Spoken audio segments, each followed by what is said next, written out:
నా పేరు యువరాజు యాదవ్. నేను బెంగళూరులో సాఫ్ట్వేర్ ఇంజనీర్గా పనిచేస్తున్నాను. ప్రజెంట్ వర్క్ ఫ్రమ్ హోమ్ చేస్తున్నాను.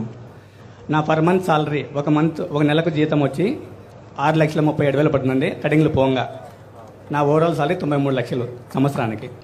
నేను ఎంత వస్తుంది? సంవత్సరానికి 93 lakhs సార్. సంవత్సరానికి ఇంటి దగ్గర కూర్చొని 93 లక్షల రూపాయలు సంపాదిస్తున్నాడు. గట్టిగా చప్పట్లు కొట్టి అభినందించాలి. I'm proud of him.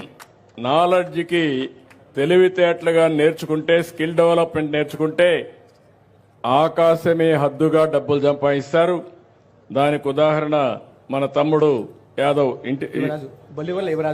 యువరాజు యాదవ్ ఒక ఉదాహరణ. మీకు ఇవన్నీ నిజమా కళ అని అనుమానం ఉంటుంది. మీ ముందరుండే వాస్తవాలు ఇవి. కాబట్టి ఇవన్నీ కూడా గుర్తుపెట్టుకోవాలి. నేను మాట్లాడుతుంటే చాలా మంది నన్ను ఎగతాళి చేస్తూ ఉంటారు. ఈ ఎగతాళి ఇప్పుడు కాదు, 4 డికేడ్స్గా చేశారు, 40 సంవత్సరాలుగా చేశారు. కానీ నా మాట నమ్మిన వాళ్ళు పైకి వచ్చారు. నన్ను ఎగతాళి చేసిన వాడు కాలగర్భంలో కలిసిపోయారు, ఎక్కడికక్కడ పోతున్నారు.